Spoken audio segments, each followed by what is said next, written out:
To a brand new episode of Max Talks Oscars 2026 here on Max Talks Movies. Today, I am breaking down and giving an outlook on the 2026 Best Director race. We don't have as many favorites or contenders here, so I'm going to do my locks, and I'm also going to break down my five bubble directors who have good shots of getting in, but right now could either get in or get out. So I'm Max Enberg. Welcome back to Max Talks Movies. If you're new guys to the channel, please hit that subscribe button and ring that bell for notifications. I'm trying to get to 400 subscribers by the end of 2025. Or 30 away. Would really mean the world to me to get to that milestone to start 2026. So please subscribe, ring the bell. I talk award season, box office, plus my usual movie and TV show reviews. So if you like any one of those things, please subscribe, ring the bell, comment down below. What are your thoughts on the Best Director race? Who's your predictions to win? Out of the bubble directors that I list, who do you think is going to get in? Who do you think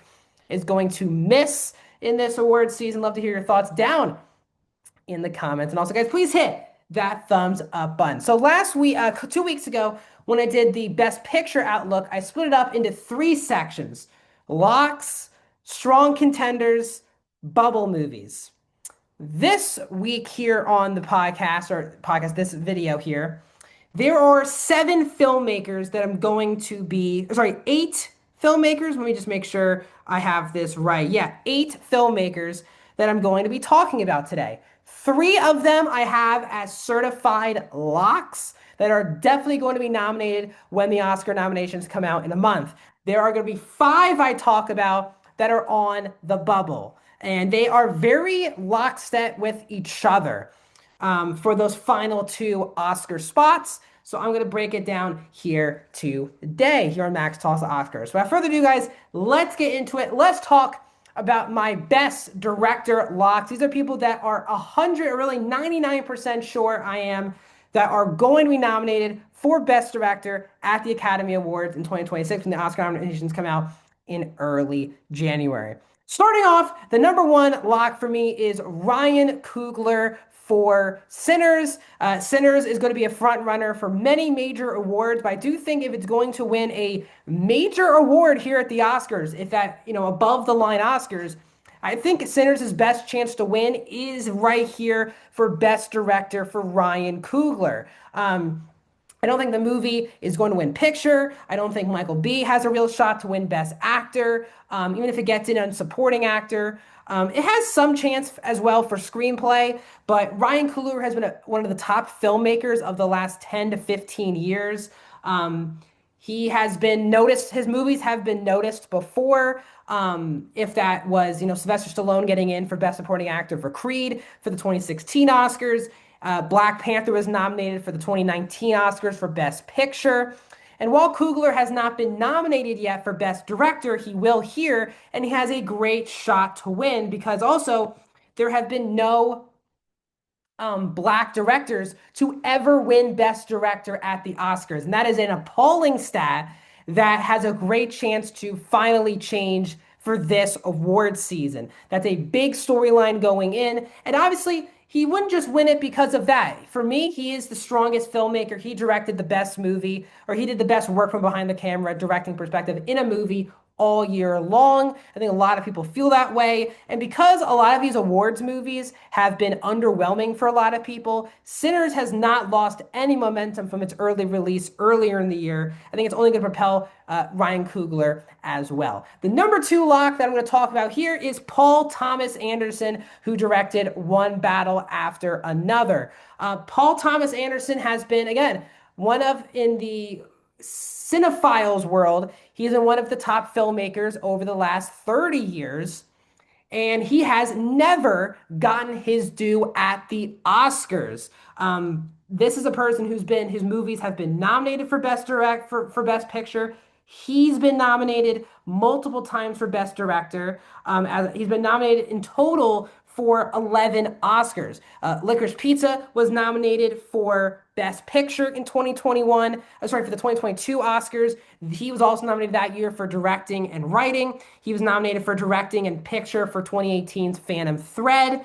He was nominated for screenplay for Inherent Vice in 2014, picture directing screenplay for There Will Be Blood, writing for Magnolia, and writing for Boogie Nights. And while he has those 11 nominations, he has no wins. So Paul Thomas Anderson, who's been known, at least the cinephile, the awards season crowd, as one of the top filmmakers, has never gotten his due at the Academy Awards. And it seems like one battle after another does have the best momentum in award season, that it could win Best Picture and Best Director, as a very strong shot in supporting actress and in supporting actor as well. Obviously, DiCaprio always puts up a fighter's chance in actor.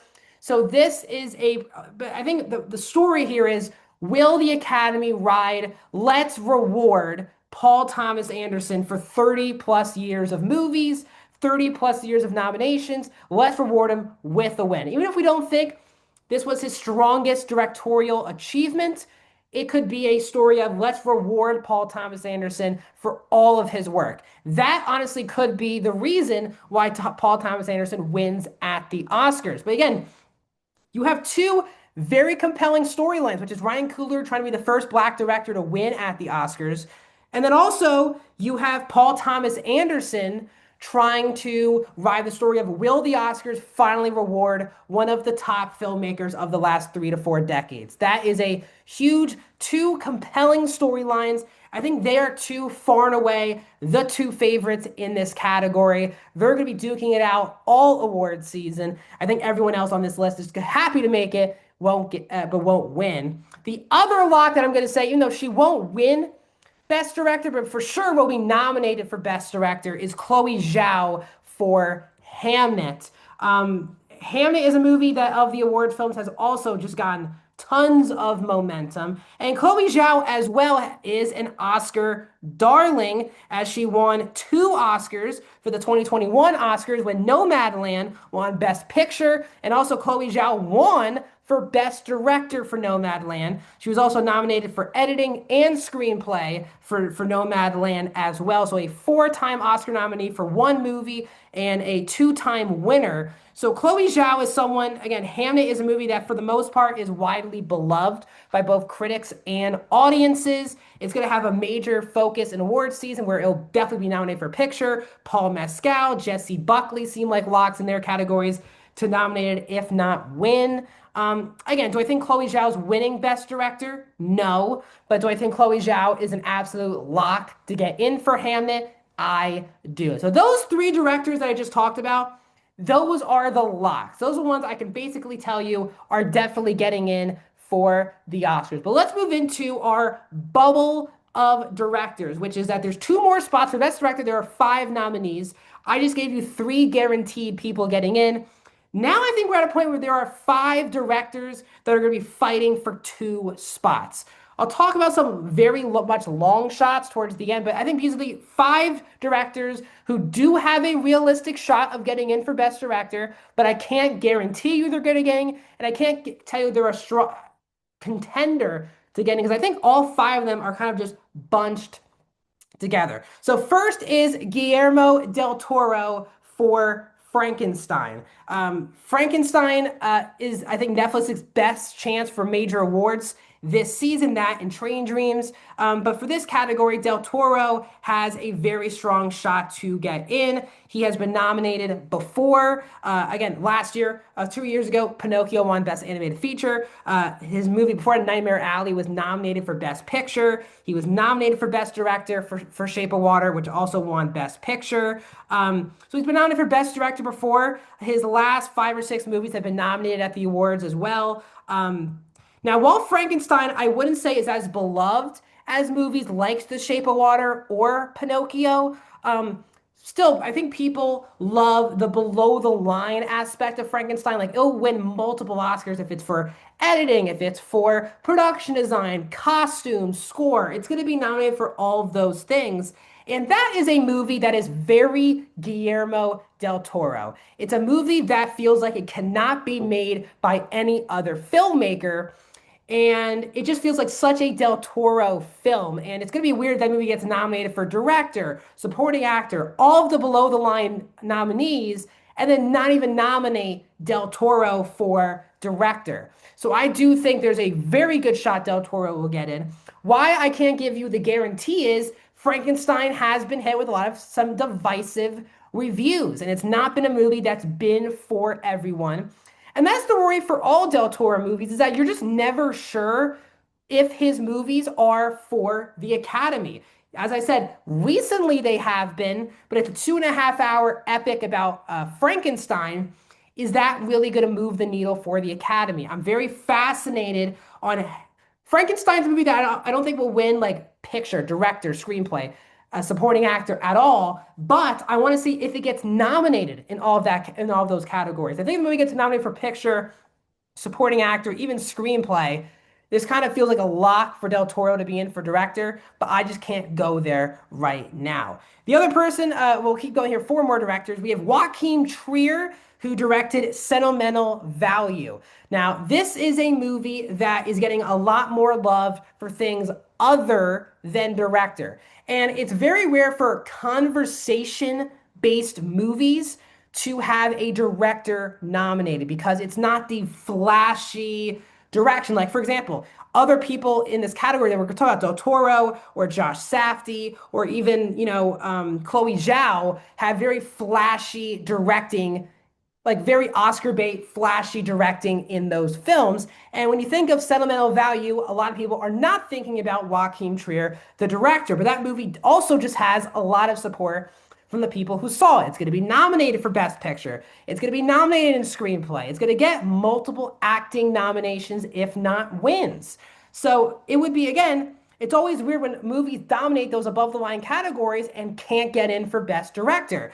And that's what we have with Joachim Trier. If the movie is widely acclaimed and beloved, I would think Joachim Trier has a very good chance to get in for Best Director. But again, conversation-based movie, less flashy filmmaking than a lot of other directors are going to be fighting for these two spots. So again, I think Joachim Trier has a very good shot to get in. I just can't tell you, again, a guarantee because it's not as flashy of filmmaking as I think other filmmakers battling with him.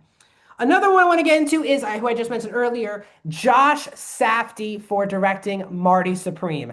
This movie is coming out Christmas Day, and it is just, the momentum is building for Marty Supreme. The people who saw it at film festivals love the movie for the most part. The critics who just had a chance to see it a couple weeks ago have also really loved this movie. And now the movie is building up to a Christmas Day release with Timothée Chalamet doing all of his buildup.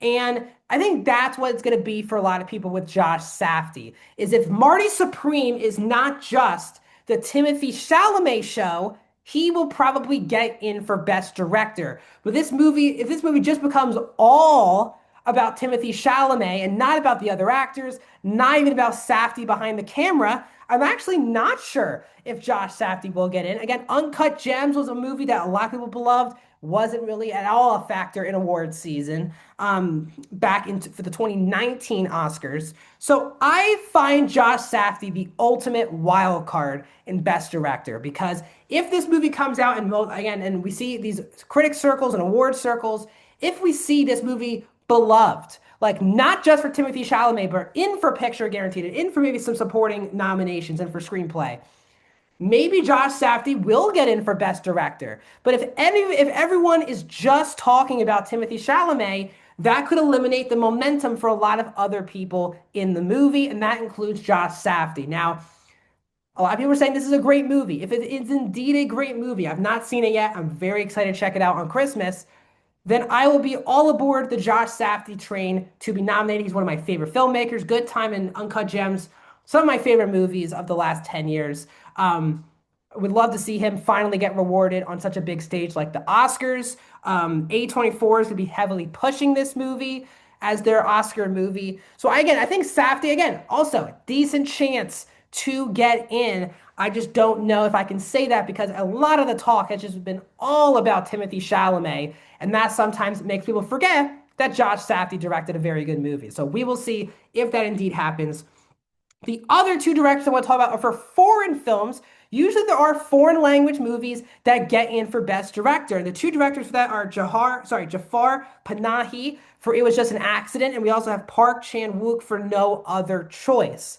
It Was Just an Accident does seem like the international feature that has the best chance for picture and director. So I think Jafar Panahi is someone who, if that movie, again, that is a film that if there's an international film to be nominated for Best Director, I think it will be Jafar Panahi for It Was Just an Accident. Neon is pushing both movies, No Other Choice, and It Was Just an Accident.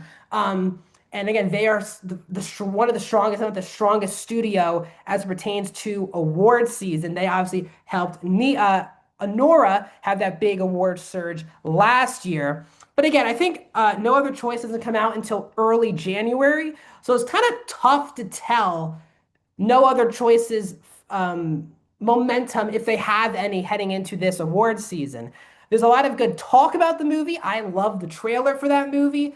I just haven't heard enough people I trust talk about the movie, or many Oscar predictors or voters even talk about the movie at all. So I think No Other Choice, Park Chan-wook, out of the people I talked about, has probably the least chance out of those 5 bubble people. But that's because it's a movie that's a sight unseen. I think It Was Just an Accident, even though I haven't seen it, a lot of other people have, and a lot of people believe in that movie. So I think Jafar has a really good chance to get in as well as the international feature. Oscars, the awards group has become a lot more internationally flavored. And that's why we've seen a lot of international directors get in for Best Director over the last couple of years. Starting with Bong Joon-ho for Parasite. Basically, since that point, for most of the time, international features had a director nominated for Best Picture. So we will see. I think Jafar Panahi has a very good chance. So those 5 directors, for me, are all bunched together, fighting for 2 spots for Best Director. I think all of them, for the most part, have very good chances. Because I think a lot of those movies, like for example, Frankenstein, Sentimental Value, Marty Supreme, kind of seem like locks at this point for Best Picture.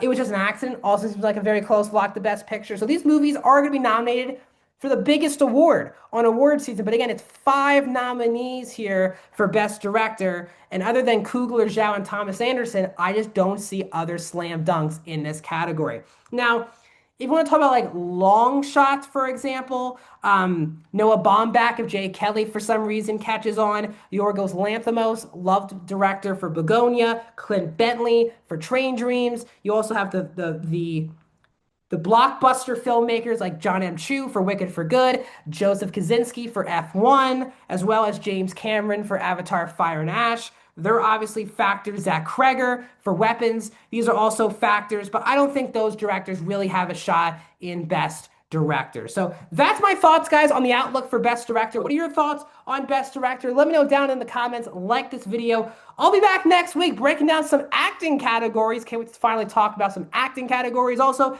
the Golden Globe nominations also come out next week. So I'm probably going to do 2 award videos next week. If worst case scenario, I'm just going to break down the Golden Globe nominations next week and then save my acting nominations for the week after. But I'm very excited. We're finally in the thick of things in awards season. Thanks for joining me. I'll see you guys in another video very soon.